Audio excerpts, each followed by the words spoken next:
Time check! It's English O'Clock! Ang pag-aaral ng English upang madaling matutunan, bakit hindi natin simplihan? Halika! Manood at makinig sa English Teacher ni Juan! Kung bago ka pa lang sa channel na to, huwag kang matakot. I made learning English easy for you. Please like, comment, and subscribe. At pakishare mo na rin sa iba para marami pang mga Juan na gaya mo ang matuto. The reading of We Filipinos Are Mild Drinkers by Alejandro R. Roces. But before we proceed, let us talk about the author first, Dr. Alejandro R. Roces. He was a fictionist and essayist, journalist, dramatist, educator, and a national artist for literature.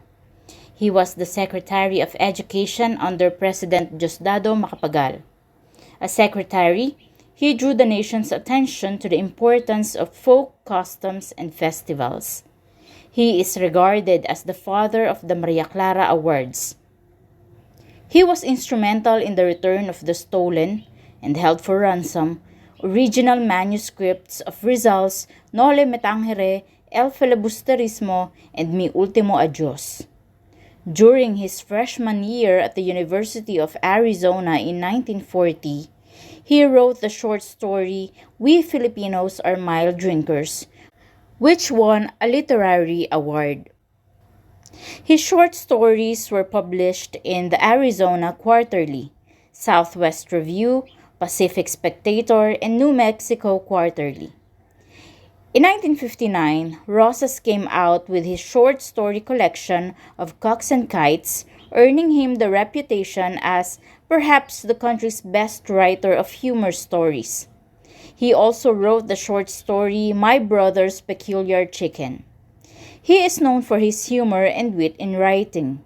In 1990, he received the Tanging Parangal of the Gawad CCP para sa sining for promoting the application of the arts not only in the service of education and development, but also in the fostering of social consciousness and the transformation of a Filipino society with national pride and dignity.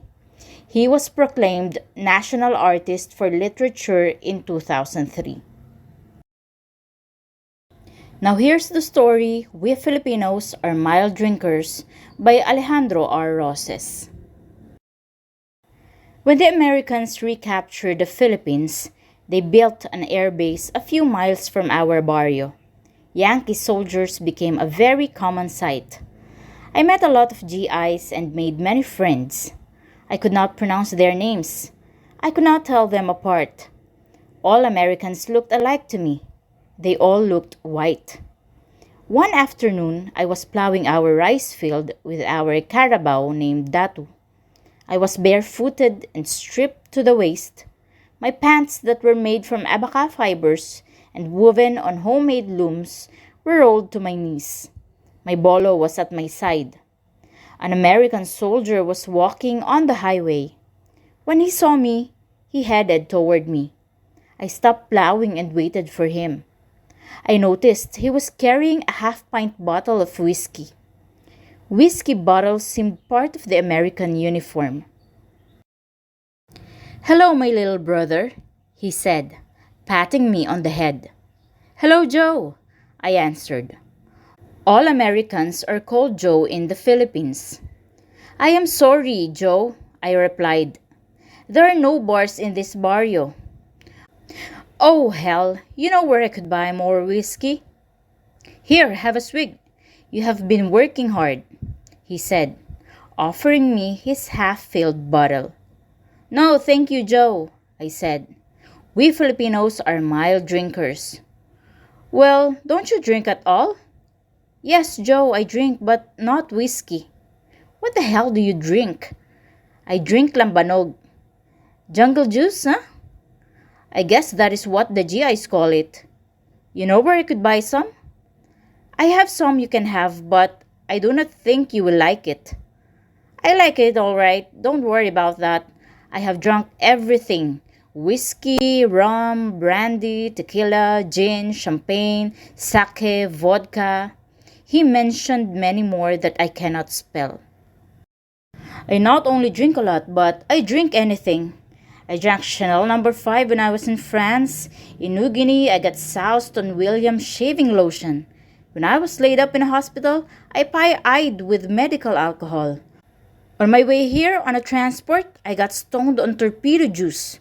You ain't kidding when you say I drink a lot, so let's have some of that jungle juice, huh? All right, I said. I'll just take this carabao to the mud hole, then we can go home and drink. You sure love that animal, don't you? I should, I replied. It does half of my work. Why don't you get 2 of them? I didn't answer. I unhitched Datu from the plow and led him to the mud hole. Joe was following me. Datu lay in the mud and was going whoosh, whoosh. Flies and other insects flew from his back and hovered in the air. A strange warm odor rose out of the muddle. A carabao does not have any sweat glands except on the nose. It has to wallow in the mud or bathe in a river every 3 hours. Otherwise, it runs amok. Datu shook his head and his widespread horns scooped the muddy water on his back. He rolled over and was soon covered with slimy mud. An expression of perfect contentment came into his eyes. Then he swished his tail and Joe and I had to move back from the mud hole to keep from getting splashed. I left Datu in the mud hole. Then turning to Joe, I said, "Let us go." And we proceeded toward my house. Joe was cautiously looking around. "This place is full of coconut trees," he said. "Don't you have any coconut trees in America?" I asked. "No," he replied. "Back home we have the pine tree." "What is it like?" "Oh, it is tall and stately. It goes straight up to the sky like a skyscraper. It symbolizes America." "Well," I said, "the coconut tree symbolizes the Philippines. It starts up to the sky, but then its leaves sway down to the earth, as if remembering the land that gave it birth. It does not forget the soil that gave it life." In a short while, we arrived in my nipa house. I took the bamboo ladder and leaned it against a tree. Then I climbed the ladder and picked some calamansi. "What's that?" Joe asked. "Philippine lemon," I answered. "We will need this for our drinks." "Oh, chasers." "That is right, Joe. That is what the soldiers call it." I filled my pockets and then went down. I went to the garden well and washed the mud from my legs. Then we went up a bamboo ladder to my hut. It was getting dark, so I filled the coconut shell, dipped a wick in the oil, and lighted the wick. It produced a flickering light. I unstrapped my bolo and hung it on the wall. "Please sit down, Joe," I said. "Where?" he asked, looking around. "Right there," I said, pointing to the floor. Joe sat down on the floor. I sliced the calamansi in halves, took some rough salt, and laid it on the foot-high table. I went to the kitchen and took the bamboo tube where I kept my lambanog. Lambanog is a drink extracted from the coconut tree with pulverized mangrove bark thrown in to prevent spontaneous combustion. It has many uses. We use it as a remedy for snake bites, as counteractive for malaria chills, as an insecticide, and for tanning carabao hide.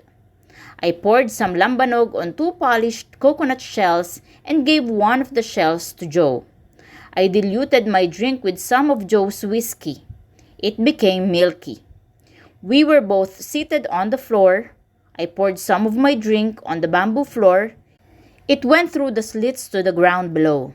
"Hey, what are you doing?" said Joe. "Throwing good liquor away?" "No, Joe," I said. "It is the custom here always to give back to the earth a little of what we have taken from the earth." "Well," he said, raising his shell, "here's to the end of the war."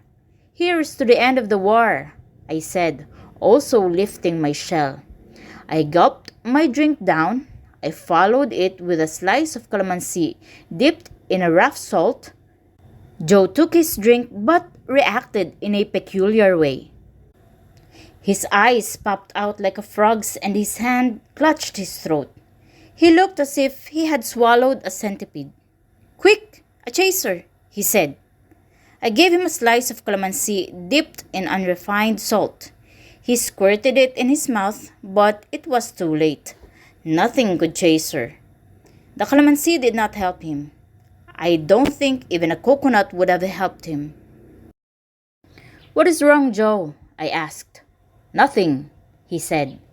"The first drink always affects me this way." He was panting hard and tears were rolling down his cheeks. "Well, the first drink always acts like a minesweeper," I said, "but this second one will be smooth." I filled his shell for the second time. Again, I diluted my drink with Joe's whiskey. I gave his shell. I noticed that he was beaded with perspiration. He had unbuttoned his collar and loosened his tie. Joe took his shell, but he did not seem very anxious. I lifted my shell and said, "Here is to America." I was trying to be a good host. "Here's to America." Joe said. We both killed our drinks. Joe again reacted in a funny way. His neck stretched out like a turtle's, and now he was panting like a carabao gone berserk. He was panting like a carabao gone amok. He was grasping his tie with his one hand. Then he looked down on his tie, threw it to one side and said, "Oh Christ, for a while I thought it was my tongue." After this, he started to tinker with his teeth. "What is wrong, Joe?" I asked, still trying to be a perfect host. "Plenty. This damn drink has loosened my bridge work." As Joe exhaled, a moth flying around the flickering flame fell dead. He stared at the dead moth and said, "And they talk of DDT. Well, how about another drink?" I asked. "It is what we came here for." "No, thanks," he said. "I'm through." "Okay, just one more." I poured the juice in the shells and again diluted mine with whiskey. I handed Joe his drink. "Here's to the Philippines," he said. "Here's to the Philippines," I said. Joe took some of his drink. I could not see very clearly in the flickering light, but I could have sworn I saw smoke coming out of his ears. "This stuff must be radioactive," he said. He threw the remains of his drink on the nipa wall and yelled, "Blaze, goddamn you, blaze!" Just as I was getting in the mood to drink, Joe passed out. He lay on the floor flat as a starfish. He was in a class all by himself. I knew that the soldiers had to be back in their barracks at a certain time, so I decided to take Joe back. I tried to lift him. It was like lifting a carabao. I had to call 4 of my neighbors to help me carry Joe. We slung him on top of my carabao. I took my bolo from the house and strapped it on my waist. Then I proceeded to take him back. The whole barrio was wondering what happened to the big Americano. After 2 hours, I arrived at the airfield. I found out which barracks he belonged to and took him there. His friends helped me to take him to his cot. They were glad to see him back. Everybody thanked me for taking him home. As I was leaving the barracks to go home, one of his buddies called me and said, "Hey you, how about a can of beer before you go?" "No thanks," I said. "We Filipinos are mild drinkers."